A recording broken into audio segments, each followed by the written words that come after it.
우리가 알고 있듯이 이틀 성탄절을 앞둔 대림절 마지막 주일이 됩니다. 그래서 오늘은 성탄을 기다린 사람들, 이런 제목을 갖고 시몬과 안나의 삶을 통해서 주제는 기다림과 만남이 되겠습니다.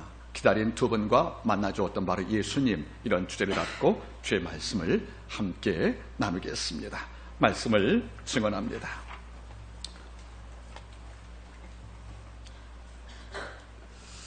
전 세계 젊은이가 선호하는 미국의 하버드 대학이 있습니다. 이 대학에 우리가 입학을 하면 1학기 동안에 제일 먼저 하는 것은 신입생 모두에게 학교 측에서 한 권의 책을 선정해서 이 책을 숙도한 다음에 아마 발표 시간을 갖고 있다고 우리가 알고 있습니다. 그 중에 가장 먼저 언급된 책이 바로 사무엘 베게티의 고도를 기다리며, 이런 책입니다. 자, 두껍지 않습니다. 고도를 기다리며 2막짜리 연극인데 참 재미는 없습니다. 이런데 의미가 깊다는 거죠.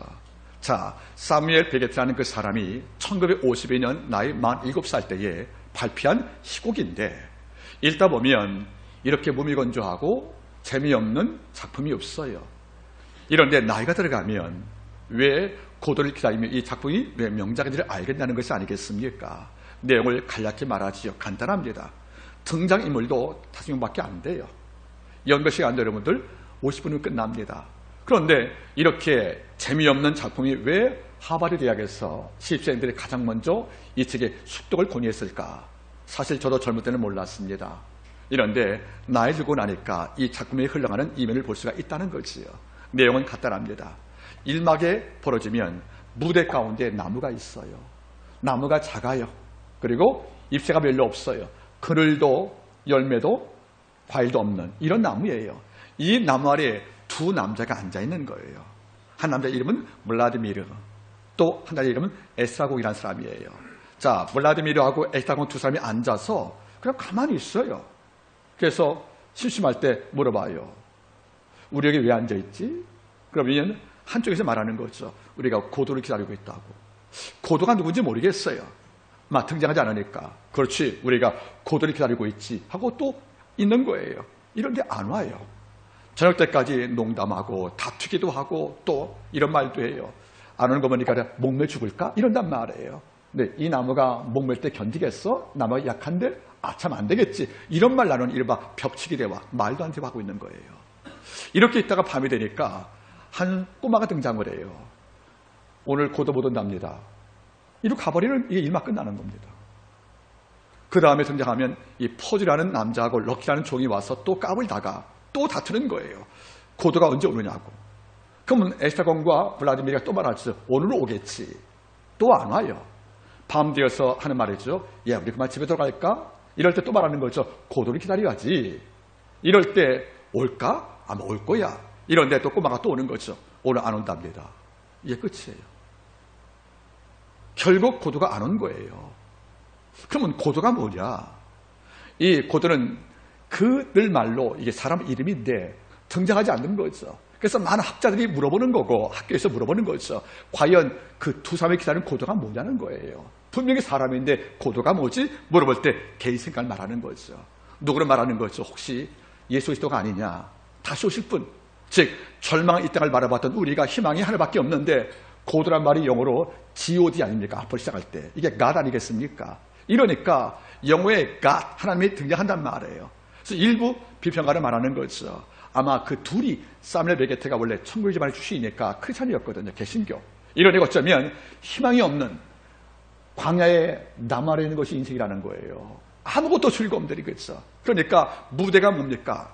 남 안에 있는, 남 안에 박혀있는 그냥 빈터거든요. 이게 인생이라는 거예요. 여기서 나무가 과일을 주냐, 그늘 주냐, 곡식을 주냐? 없단 말이에요. 이럴 때 인생은 희망이 없잖아요. 이럴 때 희망을 어디서? 고도, God, 즉 하나님이 아니겠는가? 이런 해석이 되기도 하고요. 또 일부는 말하는 거죠. 사무엘 베게티 같은 천재가 그런 내용을 그렇게 표면적으로 했겠냐 이거예요. 이 고도는 뭐냐? 절망 중에 나의 살로의 희망이 아니겠냐는 거예요. 희망을 기다린다는 거죠. 희망이 언제 오는 것인가? 지금은 어려워도 희망이 오겠지, 이런 마음으로 기다렸지만 결코 안 왔다는 것이 아니겠어요? 뭘 말씀하는 것입니까? 이 땅에는 희망이 없다는 것을 말하고 있다는 거죠. 그래요. 신을 기다린다고 생각하면 희망이 있어요. 이런데 올 줄 알던 희망이 오지 않는 거예요. 이렇게 된 절망이라는 거죠. 그래서 여러분들, 많은 학자가 말하는 거죠. 이 작품은 희비극이라고요. 희극 동시에 비극이라는 거예요. 자, 여러분은 고도가 누구라고 생각하십니까? 각자의 마음이 있을 거예요. 이거를 학교에서 묻고 있다는 거죠. 그러면 이 작품에서 주제가 뭐죠? 기다림인 거예요. 뭔가를 기다리는 거예요. 그런데 안 왔습니다. 결국 두 사람은 절망해서 주저앉지요. 마찬가지인 거예요. 인생은 뭔가 기다리는 거란 말이에요. 이 블라디미르하고 에스라공이 그 고도를 기다렸던 것처럼 우리도 이 땅을 살 때에 사람의 소망이 무엇이겠어요? 이 땅은 정정과 경제 고통을 통하여 아플 때 이런 모든 이 땅을 치유하고 땅을 고칠 수 있는 유일한 주권자가 바로 예수 그리스도인데, 어쩌면 우리가 블라디미르 에스라공이 되어서 고도를 바로 예수 본다면 주님 언제 오십니까 하고 그를 갈망하는 모습으로 대입한다면 이 작품은 여러분들 종교극과 같지 않겠습니까? 그래요. 작품 속에서는 고도가 오지 않았어요. 결국 절망으로 끝나요. 우리는 다른 일을 얻고 있는 거예요. 우리는 내 영을 치유할, 내 삶의 유일한 위로가 되실 예수 그리스도를 우리가 지금 우리는 기다리고 있는데, 성경 말씀은 약속을 하시거든요. 다시 오신다고. 그래요.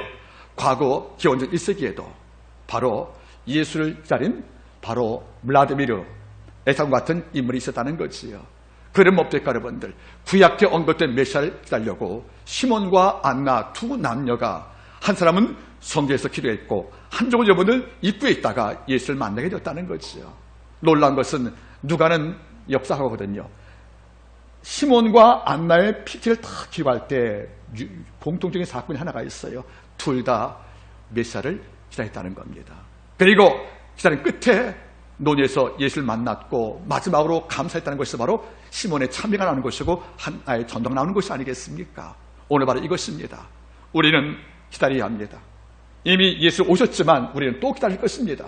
이런데 오늘 본문 사건은 뭐지요? 오실 예수를 기다렸던 바로 두 사람, 우리가 함께 보면서 우리가 예수 맞이할 때 성탄을 기다린 두 사람의 영성을 보시면서 이렇게 준비한 자에게 하나님이 만나주었다는, 성탄을 경험했다는 사건을 보시면서 이 말씀 마음에 담기를 부탁을 드리겠습니다. 들어가 보지요. 먼저 첫째 인물은 남자예요. 시몬입니다. 둘째 인물은 여자예요. 그는 안나입니다. 구약은 한나가 되겠지요. 즉 시몬과 안나 두 여자가 기다림 속에서 악에서 만난 성탄 사건이 바로 오늘 본문의 기록이지요. 자, 그러면 아까 제가 언급을 했지요. 왜 누가는 메시아 예수께서 악에 오신 사건을 기록할 때 예수를 만나 중요한 인물이 모두 몇 명이었죠? 두 명이란 말이에요. 시몬과 안나입니다. 왜 둘만 썼을까? 구약을 말하지 않습니까? 법정에서 증언할 때는 증인이 몇 명 필요한 거죠? 두 명이라는 거예요. 두 명을 증인을 세운 거지요. 다시 말하면 예수 올 사건을 직접 봤던 시몬과 안나 등장해서 주의 오심을 두 사람이 증명을 했다. 그는 증인이라는 것입니다. 그래서 앞뒤로 왜 배치했냐면 증인 둘을 확보하기 위한 누가의 문학적 장치하는 거 아니겠습니까? 이걸 볼 때 누가는 굉장히 꼼꼼한 사람이에요. 자, 그러면 어떻게 준비하다가 성탄을 어떤 마음으로 기다다가 드디어 감격적인 예수를 만났는가? 비록 고도를 못 만난 두 사람과 다르게 그는 만났다는 거지요. 그랬습니다. 기남 속에서 만남을 갖게 되었다는 겁니다. 먼저 우리가 시몬을 보길 원합니다. 자, 먼저 말씀 보시겠습니까? 2장 25절 예루살렘에 시몬이라는 사람이 있으니 이 사람은 의롭고 경건하여 이스라엘의 위로를 기다리는 자라 성령이 그 위에 계시더라, 이렇게 말씀을 합니다. 여러분, 시몬을 자세히 봐도 이렇게 직분자인지 직위가 안 나오는 거죠. 이분이 예언자인지 제사장인지 이런 기록이 없어요. 냉정히 따지면 이게 없다는 말은 뭐죠? 이분이 평신도였다는 겁니다. 물론 안나는 예언자였지요. 그런데 이 남자는 뭡니까 여러분들? 나이가 늙었던 노인이었지만 사실은 제사장도 아니고요. 본문에서 그 설명하는 게 없으니까 랍비도 아니었고요. 다만 일반 평범한 사람이었다는 거예요. 이런데 그는 뭘 느꼈습니까?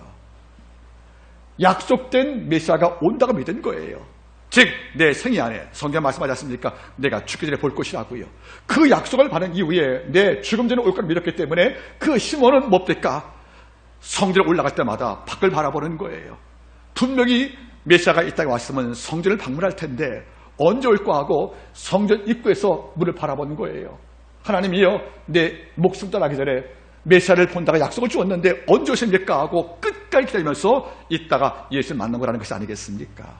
이런데 네가 죽기 전에 메시아를 볼 것이다, 그래서 볼 것이라는 말씀을 줄 때 아무한테 준 것이 아니란 말이에요. 메시아를 볼 자격은 아무나 있는 것이 아니에요. 여러분 따라하겠습니까, 여러분들? 옛말에 그런 말이 있습니다, 여러분들.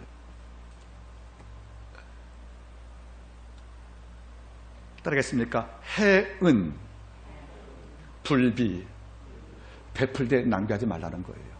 베풀되 낭비하지 말라는 겁니다, 여러분들. 그래요. 아버지가 메시아 올 소식을 이 땅에 주고 싶지만은 아무한테 이거 다 뿌린 것이 아니라는 거죠. 어떤 자, 이걸 믿고 소망할 자, 이걸 신실히 끌어안고 영접할 자를 아버지가 선택했는데 어떤 것이 바로 시몬이었다는 겁니다. 그러면 시몬이 어떤 영성이에요? 첫째가 뭐죠? 이 사람은 의롭고 경건했다는 거죠. 의롭고 경건하여. 여러분, 이게 어떤 칭찬인지 아십니까? 그 당시가 로마 당시예요. 로마의 식민지였다는 거예요. 로마에게 밑보이면 경제권이 없어요. 그런데 로마는 부단히 뭡니까, 여러분들? 황제에 대한 존중을 강요했다는 거예요. 그래서 냉정히 따지면 공문서라든가 공직에 임명할 때는 가이사에게 주라 고백하지 않고는 임명할 수 없다는 거예요. 이걸 거부하면 그 땅에서 장사와 바탕하겠지만은 권력은 잡을 수 없는 거예요. 여러분, 권력 야망이 있겠습니까? 여러분들, 금욕 야망이 있겠어요? 우리가 권력을 왜 잡는 겁니까? 돈 갖고 싶다는 거예요. 이런데 금욕과 권력을 이루려면 로마하고 협력해야 하는 것입니다. 로마가 협력한 것은 뭡니까? 황제 시저에게, 가이사에게 우리가 주로 고백하는 결단을 요구했다는 거죠. 이걸 거부하는 것은 뭡니까? 그 사회에서 하청을 할 수밖에 없다는 거예요. 한 번도 권력 정치라든가 한 번도 사교처럼 수행돼서 권력을 발휘할 기회가 없다는 것이 아니겠어요? 이런데 보세요, 여러분들. 의롭고 경건하여 그것을 거부했다는 겁니다. 내가 황제와 로마에게 협력을 하면 보상이 충분해서 내 삶에 이른바 편견 꼽기는 많을 텐지만은 이것이 옳지 않기 때문에 그는 뭡니까? 의롭고 경건하여. 이 말씀에는 무엇이 함축이 된 것입니까? 아버지 기뻐하지 않는 것을 내 삶 속에 택한 적이 없다는 거예요. 여러분, 제가 말씀을 드렸죠. 원래 의라는 말이 헬라어로 니카이 오스네예요. 무슨 말이죠, 여러분들? 법적으로 하자가 없다는 거예요. 경건이 뭡니까? 삶 속에서 옳은 걸 택한다는 거예요. 바른 것을. 그러면 의롭다, 경건한 말이 무슨 말이겠습니까?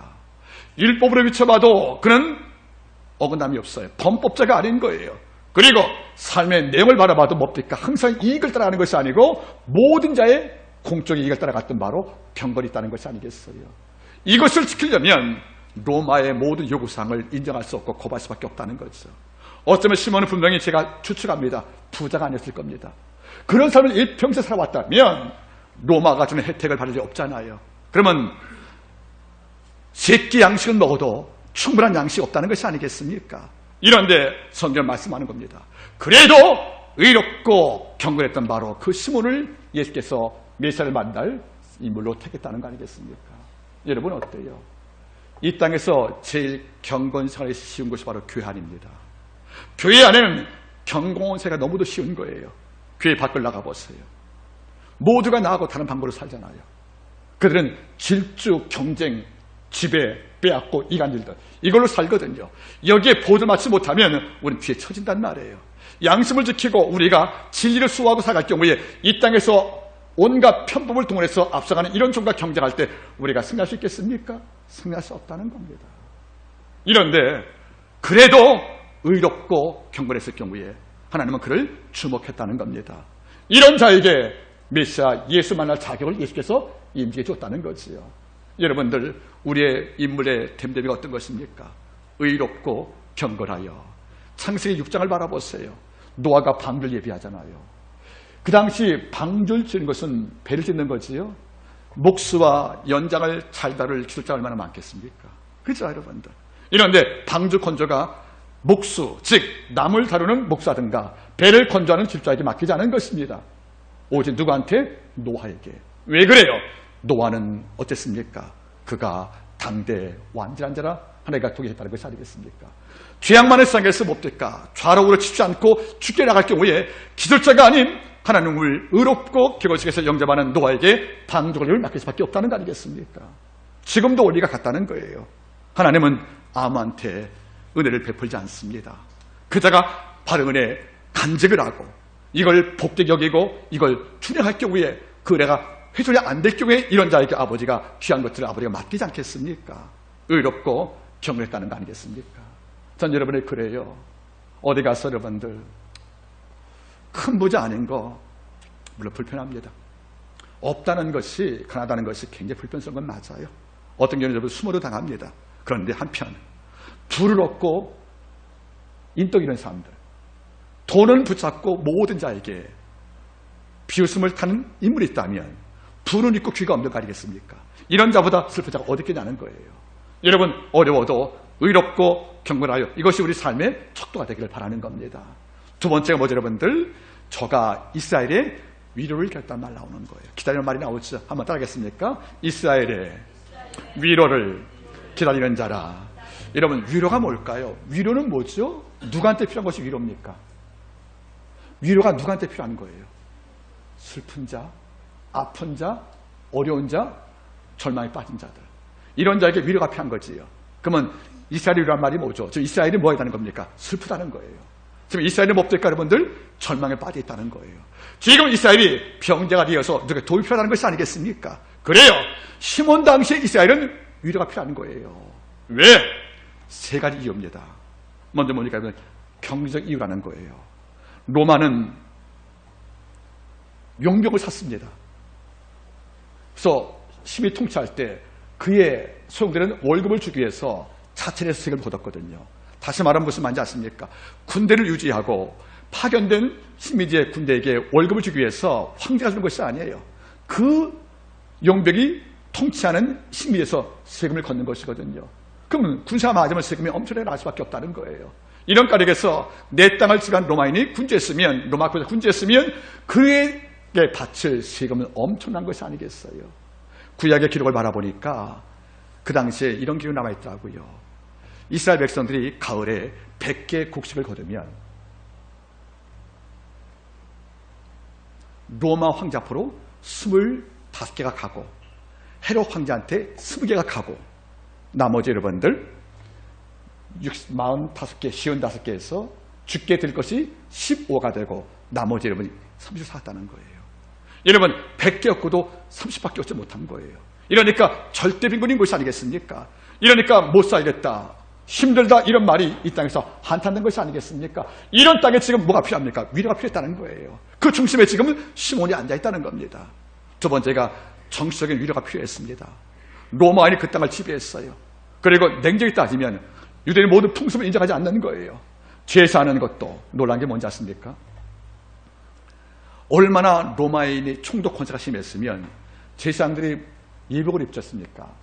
7월 10일 대속죄일 날 지성소 갈 때 그 옷이 제한테 없는 거예요. 로마 총독이 갖고 있는 거예요. 가서 이거 받아와야 됩니다. 여러분들 하나님의 옷을 입을 대제사장들이 예복을 입어야 되는데 이 옷이 내 집이 없는 거예요. 로마 황제의 측근이었던 총독의 관제에 여러분들 그 예복이 있는 거죠. 가서 받아오는 거예요. 얼마나 정치위상이 강했으면 내 땅에서 내가 야훼를 경외한 제사장의 내 의복도 내가 갖지 못하는 겁니다. 이만큼 눌림과 핍박으로 산 것이 아니겠어요? 이런 게 있어야 슬펐단 말이에요. 너무 아프단 말이에요. 그러니까 뭐가 필요합니까? 위로가 필요했다는 거지요. 이제 여러분들 세 번째가 뭡니까? 바로 종교적 이유라는 거예요. 은근히 로마에서 빌라도는 뭡니까 여러분들? 성전에서 돼지피를 뿌렸고요. 독수리에 로마의 신상을 갖다가 경배주가 있단 말이에요. 이걸 반대하다가 여러분들 유대인들이 수만 명이 죽었습니다. 여러분 궁금하게 성전 앞에다가 독수리 상을 세워놓고 돼지피를 뿌렸다는 거죠. 이건 모독 아니겠습니까? 이렇게 해도 반항할 수가 없는 거죠. 영주권을 빼앗겼으니까 영권과 주권을 계좌 여러분들. 이런 속에서 뜻 있는 백성은 한탄하는 거예요. 아버지요, 정치와 종교와 경제에서 내 백성이 이렇게 슬픈데 언제 오십니까? 하고 그 땅을 위로할 예언자를 기다렸는데 이 중심에 누가 있었습니까? 시몬이 있었다는 거예요. 그게 바로 이스라엘 위로를 했단 말이거든요. 여러분들 내 땅의 백성의 눈물을 봤다는 거예요. 내 땅에서 고통을 받다는 거죠. 이 눈물과 고통을 다 가지고 안아줄 이런 누굽니까 여러분들? 위로자가 필요한데 그가 바로 예수를 알았기 때문에 그는 성전 앞에서 갈망했다는 거 아니겠습니까? 여러분은 무엇을 기다리고 있습니까? 여러분께서는 시몬은 걔네 영달을 위해서 뭘 소망한 게 아니에요. 상처받은 내면적이 위로받으라고요. 고통당한 내면적이 용기 얻으라고요. 이것을 하나님이 오시는 거, 그 이 땅을 위로할 자를 소망한 것처럼 우리는 여러분들 예수를 만나고 영이 깊어지면 우리는 기다림이 달라져야 돼요. 우리는 예배가 기다려지고요. 주일이 기다려지고요. 우리의 마음속에 믿는 성도 만나서 성령으로 교제한 것이 기다려지고, 냉정 따지면 뭡니까? 내가 아플 때 모든 양을 기도하는 중도서 기다리지는 우리의 기다림이 다른 것이 아닌 뭡니까 여러분들? 내 백성을 위로하고 내 것을 사는 영적 가치에 모함될 경우에 이게 진정한 복이 아니겠냐 그런 말이에요. 여러분 뭘 기다리십니까? 이 얘기는 제가 또 해도 웃어주기를 바랍니다. 연말이네요. 백화점이 이제 뭘 시작합니까? 세일, 이른바 마겐 세일이래요. 이걸 놓고 여러분들 1년 동안에 돈 못 묻어 계시대요. 명품 한정판 나오니까 1년 내내 아르바이트해서 얻은 돈 갖고 이 나라를 소망하는 거예요. 언제 롯데 면세점에서 이걸 팔고 하고요. 여러분 그걸 욕할 마음은 없고 탓할 마음도 없어요. 다만 1년 동안에 그가 기다리는 것이 단순히 명품 가방으로 끝난다면 인생이 너무 슬프지 않습니까? 이걸 위해서 1년을 기다리겠습니까 여러분들? 우리는 좀 더 필요한 가치가 우리에게 요구되는 것이 아니겠습니까? 주의 성령 언제 오실까? 주의 일하시면 언제 오실까? 한마음교회가 언제 더 영으로 풍성해질까? 내 가족이 어떻게 예수화될까? 그리고 내 남편과 내 아내가 언제 성령 삶이 되어서 말씀을 음독하고 말씀을 섬하는 이런 영적인 능력을 제발까? 이거를 갈망과 소망하는 것이 진짜 성도의 역할 아니겠습니까? 이것이 오늘날 인기 없는 말이 되어버린 거예요. 어떻습니까? 시몬은 사는 이유가 하나 있습니다. 이스라엘 위로를 만나려고 이걸 기다리며 살아를 보낸 것이 아니겠습니까? 근데 그 다음에 결정적인 말도 하죠, 여러분들. 성령이 그 위에 계시더라. 놀라운 건 뭐죠, 여러분들? 한 개인 시몬에게 성이란 말이 3번 쓰였지요. 확인해 보겠습니까? 2장 25절 끝을 보겠습니까? 이스라엘의 위로를 기다린 자라. 첫 번째, 성령이 그 위에 계시더라. 두 번째 뭐죠? 저가 주의 그리스도를 보기 전에 죽지 아니라는 성령의 뜻을 받았더니 두 번째, 세 번째 성령 감동으로 성전 들어가매. 여러분 한 개인에게 성령의 말이 3번 등장을 해요. 그리고 한 곳이 바로 성전이에요. 성령의 집이요. 이러면 냉정히 따지면 4번입니다. 그죠? 여러분 놀란 게 뭔지 아십니까? 성령의 감동으로 성전에 가는 사람, 그리고 성령 음성을 듣기 때문에 내가 메시아를 만날 거야. 그리고 성령이 내 위에 있다는 말이에요. 놀란 거예요. 한번 상상해 보겠습니까? 성령이 내 위에 있다. 이게 무슨 말이에요? 성령의 집에 온전히 묶여 있다는 거잖아요. 내 머리가 나의 결정하는 것이 아니고 내 머리에 뭐가 있다는 거죠? 성령이. 그 성령의 명령과 유하심에 내 머리가 복종하는 거예요. 이 성령이 위에 없으면 내 머리가 가장 높은 거잖아요. 내 판단이 옳고 내 판단이 깊은 것이 아니겠어요, 여러분들? 참 이런 말이 있죠, 여러분들. 요즘 유명한 말이 내로남불이요. 근데 이것을 한자로 바꾸면 뭐가 돼요, 여러분들? 아시탑이란 말이에요. 아시탑이. 나는 옳고 타, 너는 틀렸다는 거예요. 아시, 나는 시, 옳아요. 탑이, 넌 틀렸어요. 그게 왜 그래요? 성령이 위에 없고 내 머리가 위에 있는 자는 뭡니까? 모든 게 나만 옳은 거예요. 그래서 아시탑이 나는 옳아, 타, 너는 비, 틀렸어. 이런 말이란 말이에요. 여러분 아시탑이란 말이 굉장히 어감이 안 좋지만 이 말에 하나님이 없는 인간의 본질이라는 것이 아니겠습니까? 여러분 내가 하면 로맨스고 하면 분리라는 겁니까? 그거 설명이 안 되잖아요. 그거 왜 그래요? 모두 척도가 내겠다는 거죠. 다시 보겠습니다. 아시, 탑이 나는 옳고 너는 그르다. 이게 뭡니까 여러분들? 성령이 위에 계시지 않고 내 머리가 위에 있는 이런 중에 보면은 오류가 아니겠냐 그런 말이에요. 전 이게 부러운 거예요. 여러분 머리에 누가 있어요? 물론 직장은 상사가 있겠지요. 국가 여러분들 권력자가 있겠죠. 그러나 우리가 적어도 이 땅을 살 때 내 머리 위에 상사가 있고 내 머리 위에 여러분들 나의 말은 노인이 있다 할지라도 내 영어로 볼 때는 내 머리 위에 성령이 계셔야 합니다.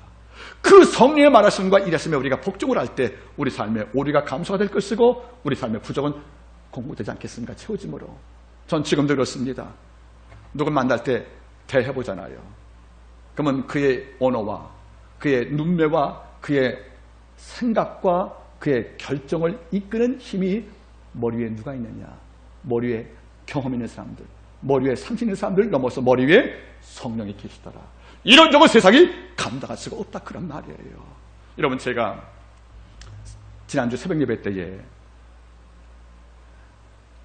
여호수아 7장을 설교했습니다. 그죠? 여리고 전투에 승리했던 여호수아가 아이성전에서 실패했잖아요. 36명이 사망을 했어요. 그때 어떤 문제가 왔습니까? 여리고와 싸울 때에는 하나님께서 워낙 성이 강건하니까 너희 싸우지 말라 하고 법궤를 앞세우고 성을 하루에 한 번 돌았지요. 안식일 7바퀴 돌았어요. 모두 13바퀴. 이걸 도는 순간에 여리고야 무너질 때 붕괴가 되었거든요. 한 명의 사상자가 없었고 그 땅을 야훼 능력으로 얻은 거예요. 여기에 이루어진 잘못된 자신감. 그 다음은 아이성 싸움이었거든요. 그 아이성은 여러분들 규모가 10분의 1밖에 안 돼요. 이러니까 정탐군을 보냅니다. 보낸 다음에 정탐에 와서 뭘 보고합니까? 이 아이성은 작은 성이다. 이러니 우리가 다 올라감을 수고하지 마시고 이 3,000명 버리십시오 하고 했다는 거예요. 누구 마음대로. 그걸 누가 할 줄 아는 것입니까? 자기 머리거든요. 성이 작으니까 내군사 12집 다 올라가는 것은 죽을 수 없다는 거 아니겠어요? 이러니까 하는 말이 뭡니까? 2,000명 올려버리자. 그러니까 여호수아는 또 이거 뭡니까? 3,000명 버리라고요. 누구 마음대로 여러분들? 자기 머리 마음대로 거예요. 이러니까 뭡니까? 올라가서 1차 패배 36명이 사망하고 다 도망칠 때 성경 말하지요. 이 패배의 소식을 듣고 이스라엘 백성이 마음이 녹았더라. 얼마 전까지 여러분들 마음이 녹인 자들이었습니다. 왜 마음이 녹았습니까? 이 머리 위에 성령께 권세 복종하지 않은 거예요. 내 판단, 내 지식 그리고 내 경험이 모두 결정할 때 머리 위에 성령은 있을 공간이 없다는 거잖아요. 시몬은 뭐 했다는 것입니까? 머리 위에 성령이 있었다는 겁니다. 여러분 어떻습니까? 여러분께서 머리 위에 누가 있습니까? 내 모든 삶을 결정하는 그 절대권자가 머리에 계신 누구십니까? 그게 경험 상식을 넘어선 하나님이길 바랍니다. 그리고 주의 말씀이기를 바라는 것입니다. 이런 자에게 하나님께서 뭡니까? 예수를 보여주었다는 겁니다. 이런 자가 성탄을 기할 때 예수를 만날 수가 있다는 것이 아니겠습니까? 우리 한마음께 남자 성도 모든 분들께 시몬의 영생이 공급되기를 바랍니다. 두 번째 여성 안나입니다. 구약은 한나가 될 거예요. 같은 이름이니까. 이 안나의 일생은 참 슬펐어요. 그는 아스리파 바미의 딸인데 결혼한 지 7년 만에 남편과 사별했습니다. 그리고 84세 때까지 홀로 사는 거예요. 여러분 돌아보겠습니까? 지금도 홀로 살 때 경제권이 어려운데, 그죠? 여러분 어때요? 물론 남편과 싸우기도 하겠지만 그분이 벌어주면 여성분들이 마음이 힘들지 않다는 거죠. 그 남자의 경제권은 없던 우리는 여전히 어려울 때, 여러분 결혼 7년 만이면 나이가 몇 살이겠어요? 그 당시 히브리인들이 보통 여자가 12살 때 13대 결혼했거든요. 그러면 15세 안쪽이라는 것이 아니겠어요? 그러면 여러분들 20대 중반에 이루어진 청상파업 아닙니까? 인류가 80년 살았단 말은 무슨 말이에요? 그 오래 세월 동안 질머리 경제침이 얼마나 컸겠냐는 거예요. 여러분 상상할 수 있지 않겠습니까? 이런데 여자가 남편을 빼앗기고 홀로 산다는 거예요. 어떤 남자에게 여러분들 추팔도 지지 않고 그가 구한 장소는 뭡니까? 술집도 아니고 길거리에 홍등가도 아닌 여호와의 집에 거했다는 겁니다. 내 인생은 불행했지만 내 인생은 초라하고 약했지만 초라한 내 인생 때문에 내가 성전 멀리하고 평만 여자같이 웃음 팔고 돈 버는 이런 일보다 내가 주의 전에 구하여 기도와 금식을 섬기다가 예수 만난 것이 아니겠습니까? 전 너무 놀라운 거예요. 자, 오늘 안나의 성원 보시겠습니까? 자, 이 장을 바라보세요. 36절. 또 아셀지파 바미엘의 딸 안나라는 선지자가 있어. 나이 매우 늙었더라. 매우 늙었답니다.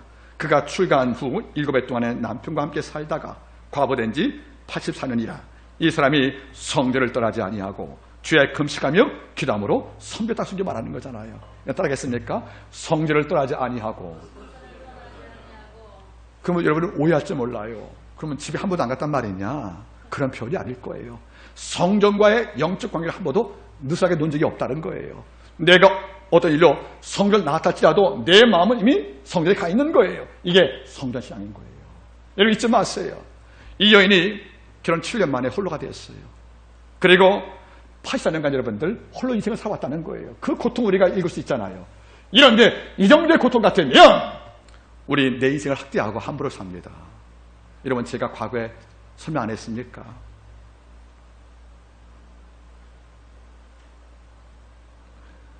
비가 왔어요. 내가 예쁜 정장을 입었어요. 정말 아주 비싸게 입은 정장이에요. 근데 갑자기 비가 오네요. 아주 예쁜 옷인데 어떤 성격 급한 기사가 지나가다가 물튀겼네요. 내 고운 옷에 흙탕물이 튀었어요. 그럼 어떻게 하실래요, 여러분들? 고발. 그건 얘기 아니거든요. 반응은 두 가지예요. 더 묻으면 안 되니까 내가 조심해야지. 그래서 조심해 다닙니다. 한 사람은 이왕 묻은 거 못 돼. 그냥 가는 거예요. 우리부터 후자입니다. 내가 7년 만에 남편 잃었어. 나 경제권 없어. 내가 어떻게 살아? 내가 남같이 어떻게 살겠어? 그러려면 뭡니까? 성적 따지 않는 거? 그거 별로 유익한 거 아니거든요. 내가 웃음 팔고 내가 창부가 되고 더 냉정히 따지면 나쁜 마법 들리다가 되어서 유익치 않은 것도 막 모르고 내 생활비를 이런 걸 공급하는 것이 맞지 않겠습니까? 이런 삶이 안나에게서 발견이 안 된 거란 말이에요. 내 삶은 어둠이었지만은 내 삶의 출발은 비극이었지만은 인생도 비극을 맞지 않기 위해서 그는 뭡니까? 출발된 비극을 꺾기 위해서 그는 뭡니까? 성전을 떠나지 않고 주야로 금식하고 기도하며 섬기더니 성전이 내 집이 된 거예요. 성전 올 때 제일 기뻤다는 거예요. 성전 머물 때 가장 행복했다는 거예요. 여러분 어떻습니까? 우리는 교회 내 우리 학원 원장님도 계시고 변호사님도 계시고 또 많은 직장인도 계십니다.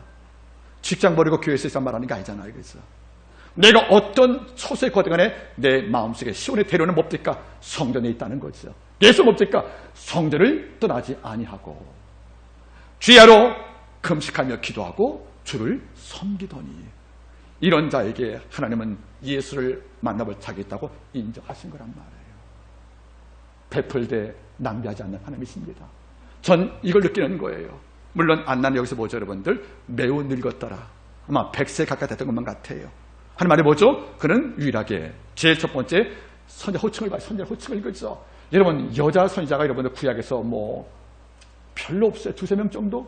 신약에서 제일 먼저 등장이 뭐죠? 바로 안나가 선지자는 것이 무슨 말이겠습니까? 그만큼 삶 자체의 영적 권위와 아름다움이 존재한 것이 아니겠어요? 여러분 선지자는 뭐 하는 자지요? 하나님의 말씀을 선포지요. 그러면 아버지가 말씀을 맡겨서 선포하는 거잖아요. 아버지가 말씀을 맡길 정도라면 그 안나는 그냥 노인 할머니가 아니었다는 거죠. 영이 새파랗게 젊은 영의 활같이 뛸 수 있는 이런 능력을 주었기 때문에 매우 늙은 안나에게 말씀을 맡겨서 선지자를 통해서 성전에 80살 때가 이때까지 성전에 온 자를 말씀으로 권고하고 했다는 것이 아니겠어요? 본문은 안 나오지만 이걸 유추할 수 있잖아요. 주야로 금식하고 성경 썼으니까 성전에서 누굴 만났겠어요?